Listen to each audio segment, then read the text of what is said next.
Reading out of The Two Babylons or the Papal Worship by Alexander Hislop. We are still in chapter 2. This is part 3. It is a very long chapter, unless I am missing, the chapter breaks. These are super long chapters in this book. So, here we go. Let's not forget that I will be reading from the actual book he's written, and then also go down into the footnote where he shows where he has gotten his information. I'm not sure what that's called, actually. It's just like little footnotes to me. Okay, subsection 2, the child in Egypt. When we turn to Egypt, we find remarkable evidence of the same thing there also. Justin, as we have already seen, says that Ninus subdued all nations as far as Libya, and consequently Egypt. The statement of Diodorus Siculus is to the same effect, Egypt being one of the countries that, according to him, Ninus brought into subjection to himself. In exact accordance with these historical statements, we find that the name of the third person in the primeval triad of Egypt was Khons. But Khons, that's Khons in Egyptian, comes from a word that signifies to chase. Therefore, the name of Khons, the son of Mut, Maut, the goddess mother, who was adorned in such a way as to identify her with Rhea, the great goddess of Chaldea, properly signifies the huntsman or god of the chase. Isn't that interesting? That would go back to Nimrod. And down here in the footnotes, it says, Astrophanes says that Eros or Cupid produced the birds and gods, and that was from prior when we were reading about Cupid and stuff, by mingling all things. This evidently points to the meaning of this name Bel, B-E-L, which signifies at once the mingler and the confounder. This name properly belonged to the father of Nimrod, but as the son was represented as identified with the father, we have evidence that the name descended to the son and others by inheritance. And then the Coptic for to hunt is, I can't pronounce that, being pronounced as S. Is that S? So what is that? Konos? Konos? I believe that's what it is. Konos. Okay. Now, as Konos stands in the very same relation to the Egyptian Mut as Ninus does to Rhea, how does this title of the huntsman identify the Egyptian god with Nimrod? Now, this very name Conus, brought into contact with the Roman mythology, not only explains the meaning of a name in the pantheon there that hitherto has stood greatly in need of explanation, but causes that name, when explained, to reflect light back again on this Egyptian divinity and to strengthen the conclusion already arrived at. The name to which I refer is the name of the Latin god Consus, who was in one aspect identified with Neptune, but who was also regarded as the god of hidden counsels or the concealer of secrets, who was looked up to as the patron of horsemanship and was said to have produced the horse. Who could be the god of hidden counsels or the concealer of secrets but Saturn, the god of the mysteries, and whose name, as used at Rome, signified the hidden one? The father of Khons, or Khonsos, as he was also called, that is, Ammon, was, as we are told by Plutarch, known as the hidden god. And as father and son in the same triad have ordinarily a correspondence of character, this shows that Conus also must have been known in the very same character of Saturn, the hidden one. If the Latin Consus then thus exactly agreed with the Egyptian Conus as the god of mysteries or hidden counsels, can there be a doubt that Conus, the huntsman, also agreed with the same Roman divinity as the supposed producer of the horse? Who so likely to get the credit of producing the horse as the great huntsman of Babel, who no doubt enlisted it in the toils of the chase, and by this means must have been singly aided in his conflicts with the wild beasts of the forest. In this connection, let the reader call to mind that fabulous creature, the centaur, half man, half horse, that figures so much in the mythology of Greece. The imagery creation, as is generally admitted, was intended to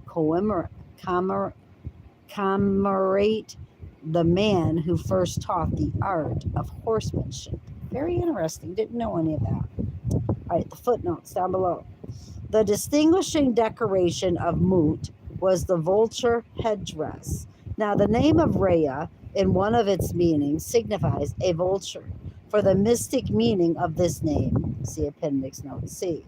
How Nimrod came to be regarded as the god, small g, of the sea will afterwards appear. Roman Antiquities, chapter 4, page 347. The meaning which the Romans attached to the name Saturn is evident from the account they give of the origin of the name Latium. It was given, they said, because Saturn had safely lain hid in its coast. Virgil Liberty. I'm not sure on what that little abbreviation is there, but it also says see Ovid. An illustration of the principle that led to the making of the image of centaur. The following passage may be given from Prescott's Mexico, Volume 1, page 259, as showing the feelings of the Mexicans on first seeing a man on horseback. He, Cortez, ordered his men, who were cavalry, to direct their lances at the faces of their opponents, who, terrified at the monstrous apparition, for they supposed the rider and the horse, which they had never before seen, to be one and the same, were seized with panic. Very interesting. All right, back to the book. But the creation was not the offspring of Greek fancy. Here, as in many other things, the Greeks have only borrowed from an earlier source. The centaur is found on coins struck in Babylonia, showing that the idea must have originally come from that quarter. The centaur is found in the zodiac, the antiquity of which goes up to a high period and which had its origin in Babylon.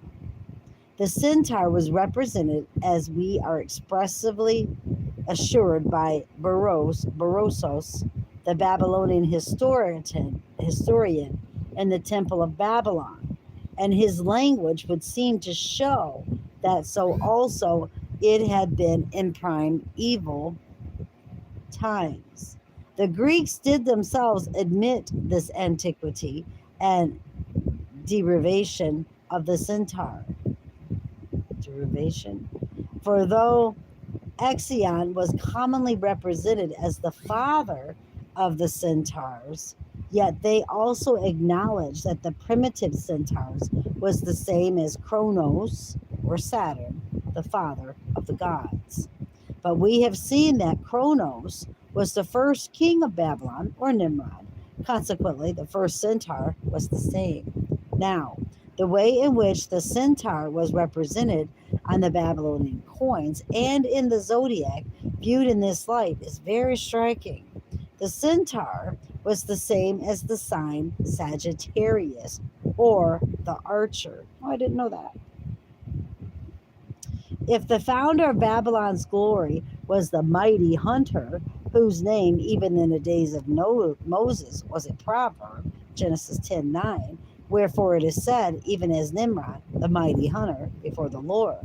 When we find the archer with his bow and arrow in the symbol of the supreme Babylonian divinity, the archer among the signs of the zodiac that originated in Babylon, I think we may safely conclude that this man horse or horseman archer primarily referred to him and was intended to perpetuate the memory at once of his fame as a huntsman and his skill as a horse breaker. Now, when we thus compare the Egyptian conus, the the huntsman, with the Latin consus, the god of horse races, who produced the horse, and the centaur of Babylon, to whom was attributed to the honor of being the author of horsemanship, while we see how all the lines converge in Babylon. It will be very clear, I think, whence the primitive Egyptian god Conus has been derived. Back down here at the footnote, the name there given is Sagittarius. The Scholast says that Chiron was the son of Sinataris, that is Kronos. If anyone objects that as Chiron is said to have lived in the time of the Trojan War, this shows that as Chiron, this shows that his father Kronos could not be the father of gods and men. Xenophon answers by saying that Kronos was the brother of Jupiter. See coins already referred to, also the figure in the zodiac. Laylard's Nineveh and its remains for the meaning of the name Centaurus. How interesting. This is just very interesting. I didn't know any of this stuff. Okay, now, when we thus compare the Egyptian, I read that. Okay. Conus, the son of the great goddess mother, seems to have been generally represented as a full-grown god. The Babylonian divinity was also represented very frequently in Egypt in the very same way as in the land of his nativity, i.e., as a child in his mother's arms. This was the way in which Osiris, the son, the husband of his mother, was often exhibited, and what we learn of this god equally as in the case of Conso shows that in his original he was none other than Nimrod. It is admitted that the secret system of Freemasonry was originally founded on the mysteries of the Egyptian Isis, the goddess mother or wife of Osiris. But what could have led to the union of a Masonic body with these mysteries had they not had particular reference to architecture, and had the god who was worshipped in them not been celebrated for his success in perfecting the arts of fortification and building? Now, if such were the case, considering the relation in which, as we have already seen, Egypt stood to Babylon, who would naturally be looked up to there as the great patron of the Masonic art? The strong presumption is that Nimrod must have been the man. He was the first that gained fame in this way. As the child of the Babylonian goddess mother, he was worshipped, as we have seen in the character of Allah Mahosium, the god of fortifications. Osiris, in like manner, the child of the Egyptian Madonna, was equally celebrated as the strong chief of the buildings. The strong chief of the buildings was originally worshipped in Egypt with every physical characteristic of Nimrod. I have already noticed the fact that Nimrod, as the son of Cush, was a Negro.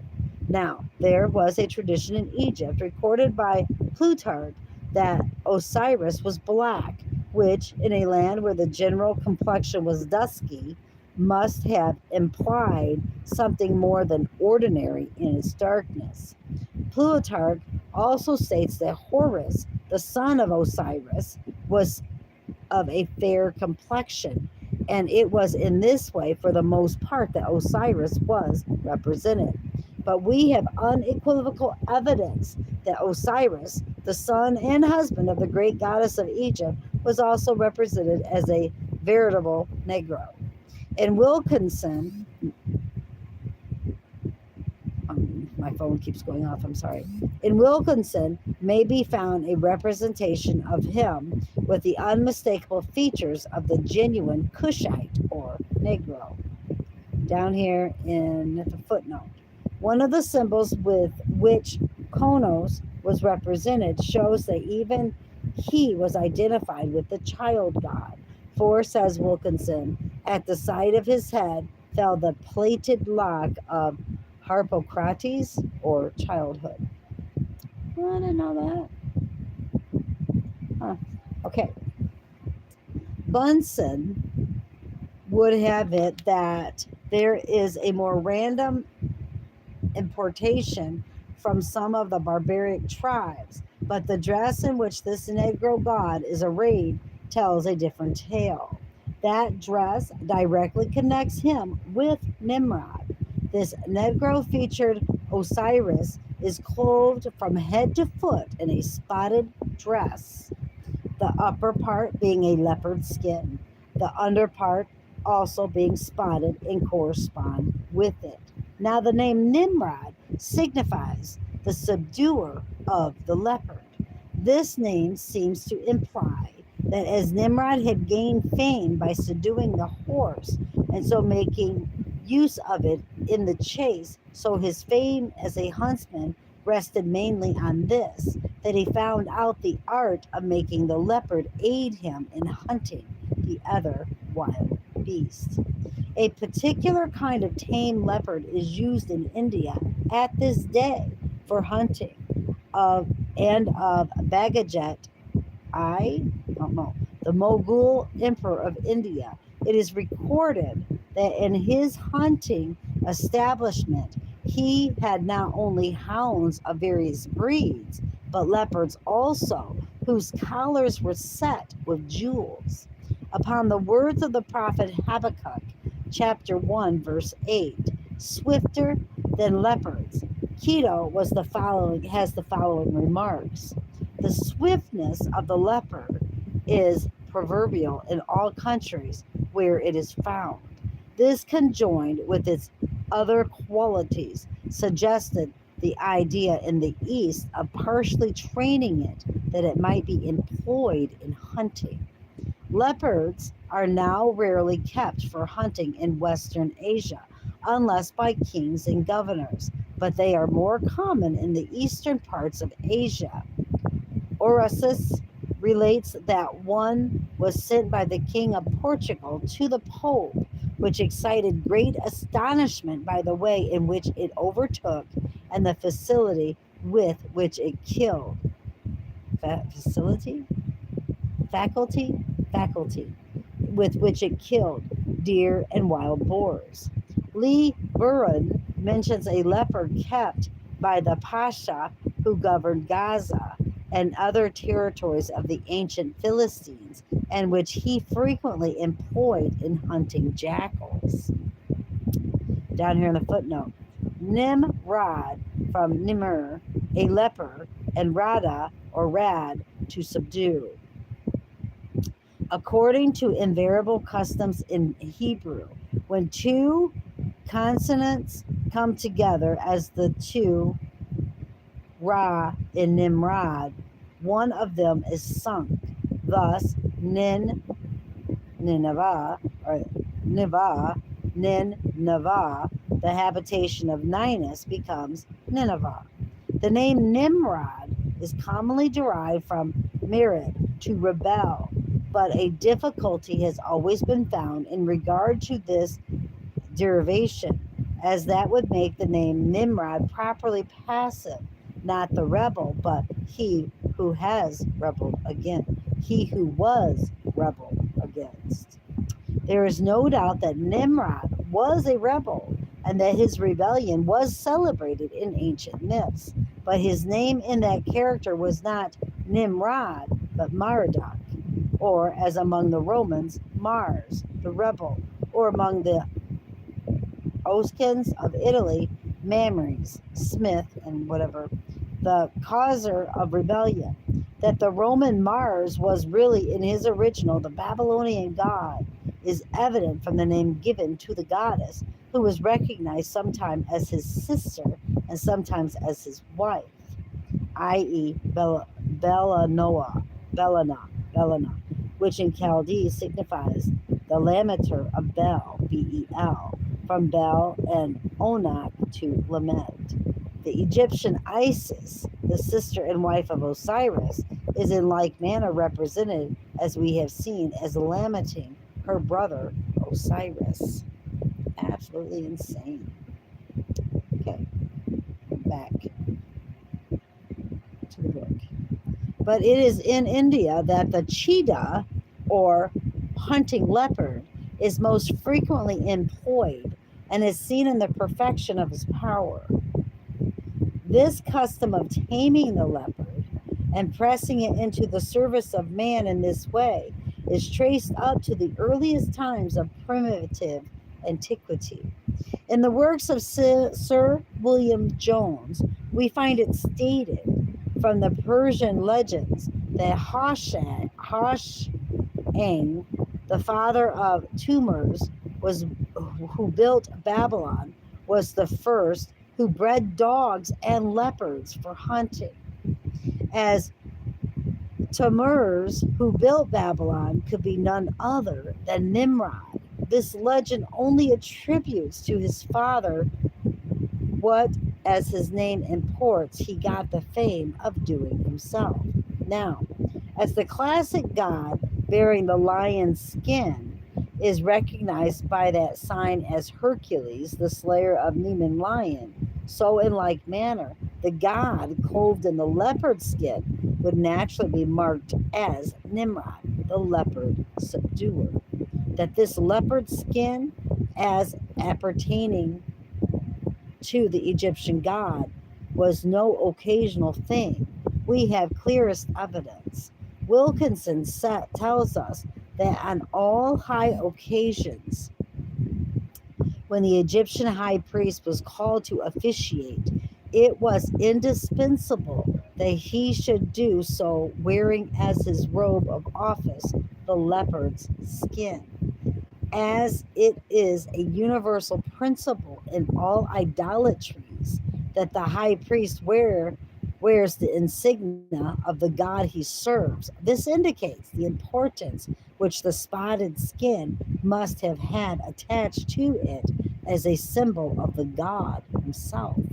The ordinary way in which the favorite Egyptian divinity Osiris was mystically represented was under the form of a young bull or calf, the calf of Apis, from which the golden calf of the Israelites was borrowed.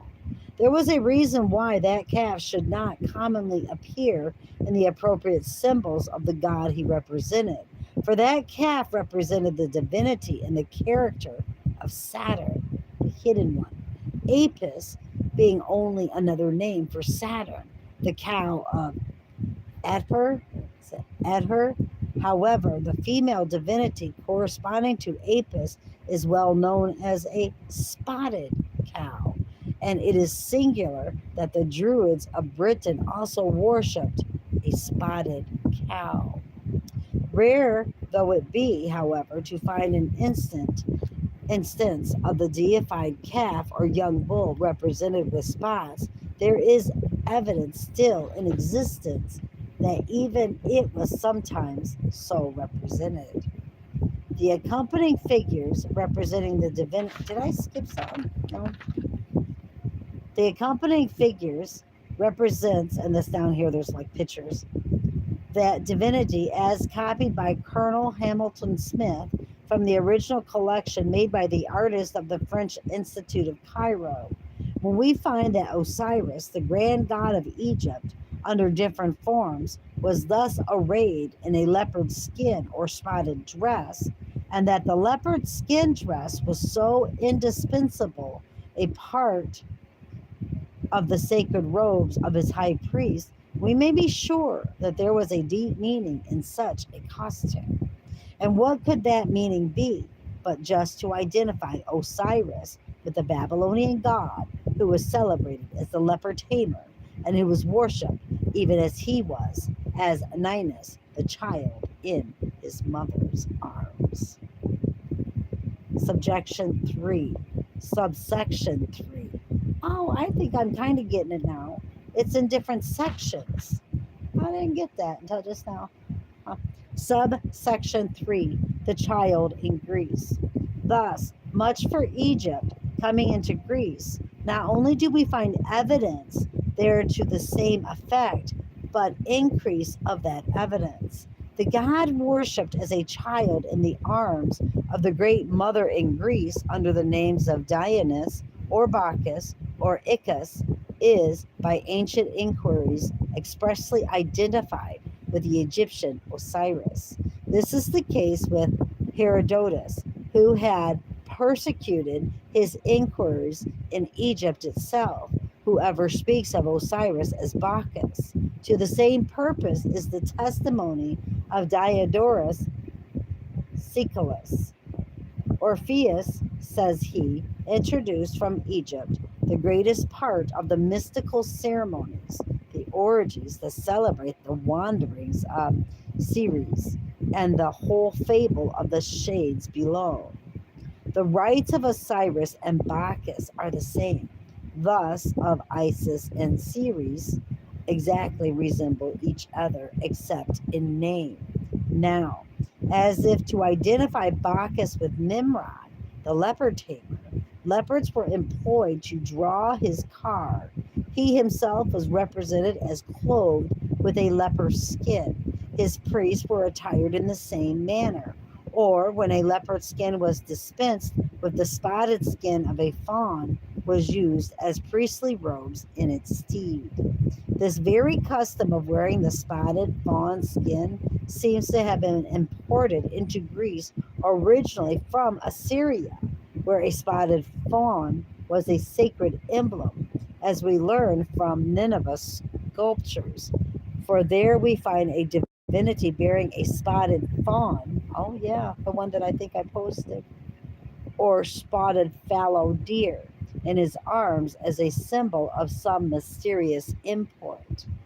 The origin of the importance attached to the spotted fawn and its skin had evidently come thus. When Nimrod, as the leopard tamer, began to be clothed in the leper skin as the trophy of his skill, his spotted dress and appearance must have impressed the imaginations of those who saw him, and he came to be called not only the subduer of the spotted one, for such is the precise meaning of Nimr, the name of the leopard, but to be called the spotted one himself. He was, no, not sorry, we have distinct evidence to this effect borne by Damascius, who tells us that the Babylonians called the only son of the great goddess Momus or Mummus. Now, Momus or Mummus in Chaldee, like Nimr, signified the spotted one. Thus, then it became easy to represent Nimrod by the symbol of the spotted fawn, and especially in Greece, and whenever a pronunciation akin to that of Greece prevailed. The name Nimrod, as known to the Greeks, was Broad. The name of the fawn, as the spotted one in Greece, was Bros, and thus nothing could be more natural than Bros, the spotted fawn, should become a synonym for Brod himself. When, therefore, the Bacchus of Greece was symbolized by this Bros, or spotted fawn, as we shall find he was symbolized, what could be the design but just covertly to identify him with Nimrod? We have evidence that this god, whose emblem was the Nebros, was known as having the very lineage of Nimrod. From Anacreon, we find that a title of Bacchus was Athipes, the son of Ethipos, but but who was Ethopos. As the Ethiopians were Cushites, so Ethopos was Cush. I'll be darned. Cush, says Eubus, was he from whom came the Ethiopians. The testimony of Josephus is to the same effect. As the father of the Ethiopians, Cush was Ethos by way of eminence. Therefore, Phineas, referring to the extraction of Nimrod, thus speaks Nimrod, the son of Cush, the Ethiop. Now, as Bacchus was the son of Ethos or Cush, so to the eye he was represented in that character. As Nin, the son, he was portrayed as a youth or child, and that youth or child was generally depicted with a cup in his hand.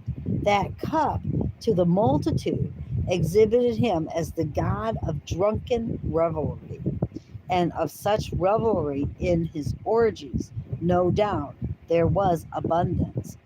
But yet, after all, the cup was mainly a hieroglyphic, and that of the name of the god. The name of a cup in the sacred language was Kus, and thus the cup in the hand of the youthful Bacchus, the son of Ethos, showed that he was the young Kus, or the son of Kus. In the accompanying woodcut, the cup in the right hand of Bacchus is held up in so significant a way as naturally to suggest that it must be a symbol. And as to the branch in the other hand, we have expressed testimony that it is a symbol. Hmm. But it is worthy of notice that the branch has no leaves to determine what precise kind of branch it is.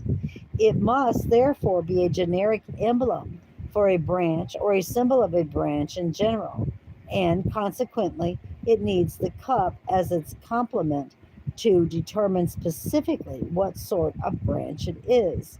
The two symbols then must be read together and read thus: they are just equivalent to the branch of Kus, the Sikon or son of Cush. There is another hieroglyphic connected with Bacchus that goes not a little to confirm this. That is the ivy branch. No emblem was more distinctive of the worship of Bacchus than this. Wherever the rites of Bacchus were performed, wherever his orgies were celebrated, the ivy branch was sure to appear. Ivy in some form or other was essential to these celebrations. The votaries carried it in their hands, bound it around their heads, or had the ivy leaf even indelibly stamped upon their persons. What could be the use, what could be the meaning of this? A few words will suffice to show it. In the first place, then, we have evidence that Kissos, the Greek name for ivy, was one of the names of Bacchus, and further, that though the name of Cush in its proper form was known to the priests in the mysteries, yet the established way in which the name of his descendants, the Cushites, was ordinarily pronounced in Greece was not after the Oriental fashion, but as Kisoi or Kiso. Thus, Strabo, speaking of the inhabitants of Susa, who were the people of Cushan, or the ancient land of Cush, says the Sushians are called Kisoi. That is beyond all question. Cushites. Now, if Kusi be Cushites, then Kusis is Cush.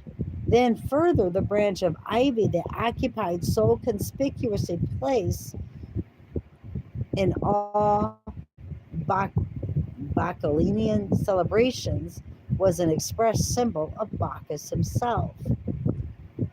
For Hykias, assures us that Bacchus, as represented by his priest, was known in the mysteries as the branch.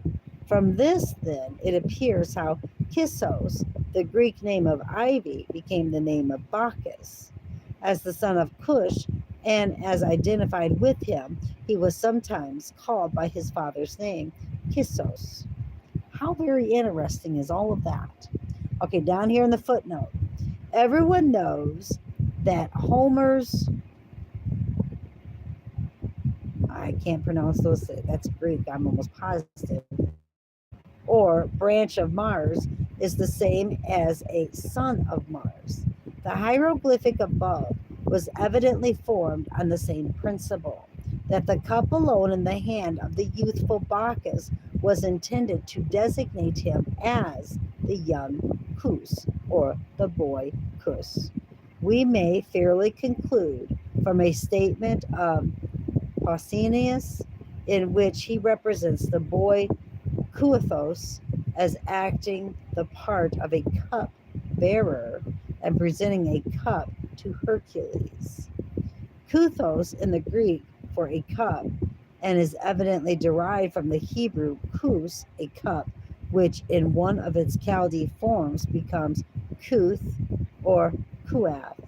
Now, it is well known that the name of Cush is often found in the form of Kuth, and that name in certain dialects could be Kuath, the boy Kuathos, then is just the Greek form of the boy Cush or the young Cush.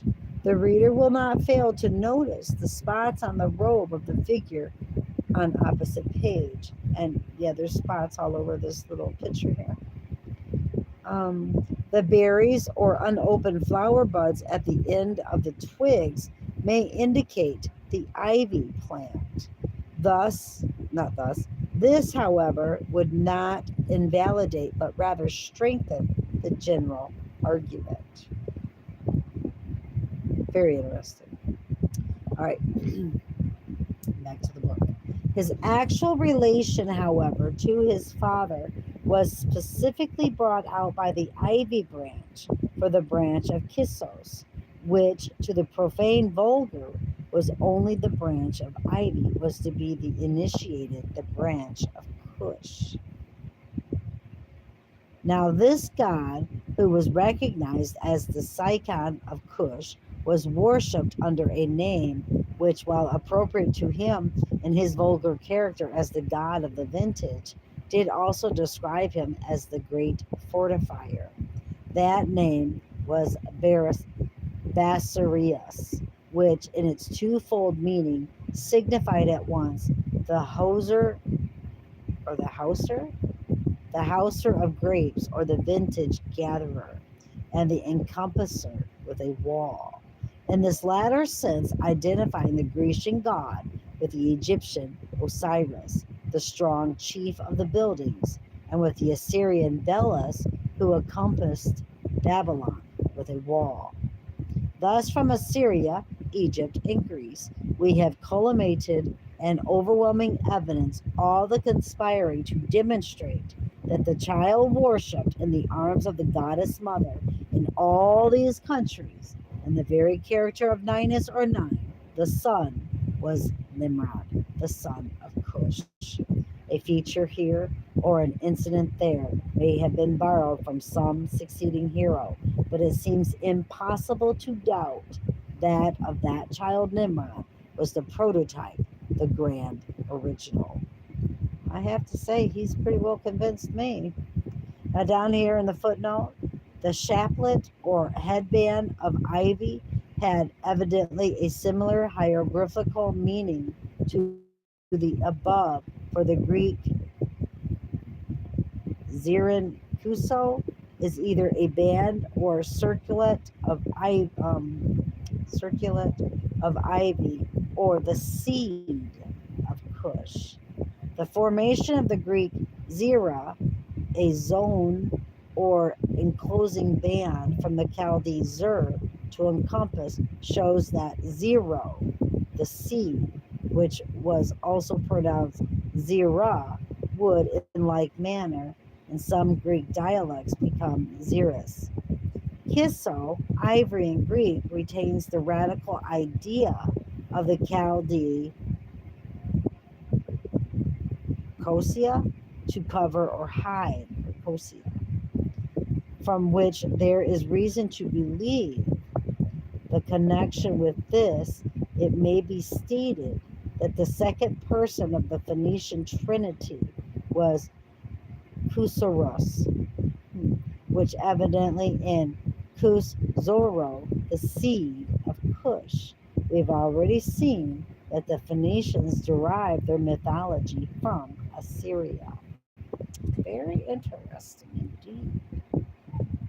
Bassaras is evidently from the Chaldee Batzar, to which both genus, genus, page 150, 151, and Parahut, page 77, give the twofold meaning of gathering in grapes and fortify. Batzar,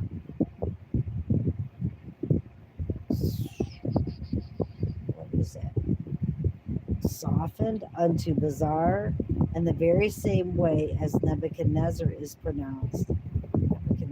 Nebuchadnezzar is pronounced Nebuchadnezzar, in the sense of rendering a defense inaccessible. Very interesting. This stuff is just pretty interesting. Okay, I'm going to go back to the book. The amazing extent of worship of this man indicates something very extraordinary in his character, and there is ample reason to believe that in his own day he was an object of high popularity, though by setting up as king, Nimrod invaded the patriarchal system and abridged the liberties of mankind. Yet he was held by many to have conferred benefits upon them that amply indemnified them for the loss of their liberties and covered him with glory and renown. What? Are you serious? Let me read that again. Though by setting up as king, Nimrod invaded the patriarchal system and abridged the liberties of mankind, yet he was held by many to have conferred benefits upon them that amply indemnified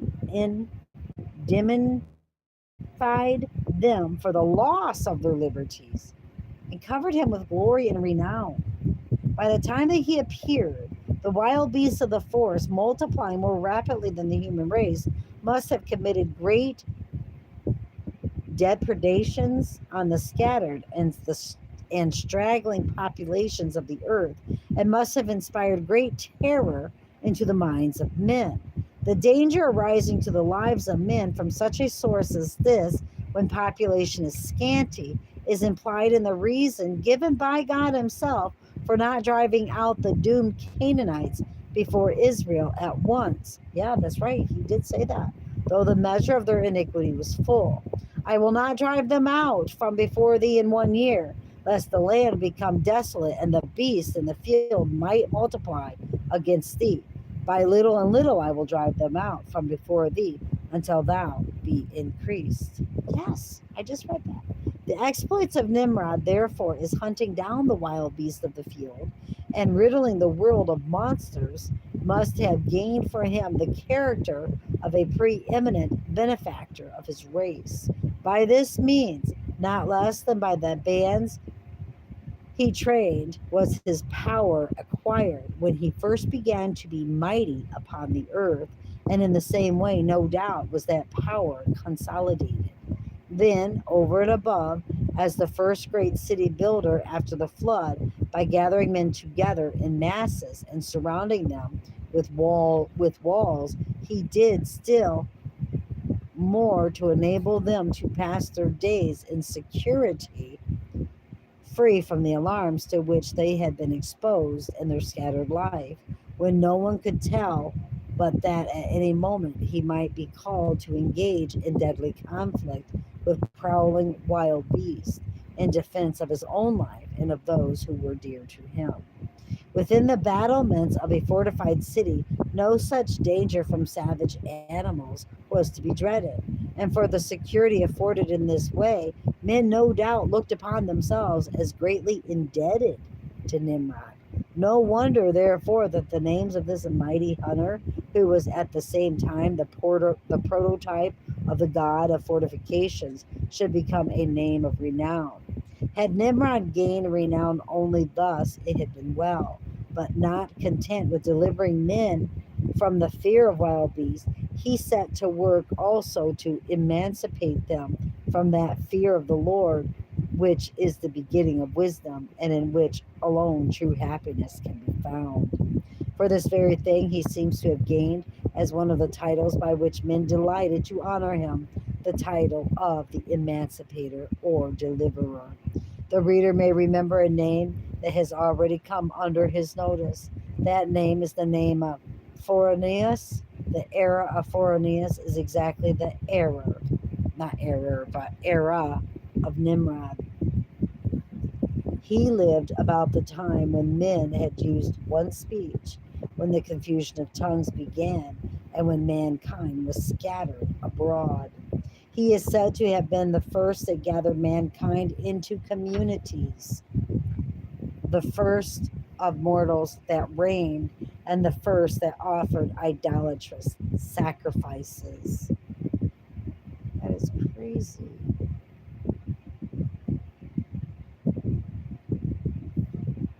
Huh.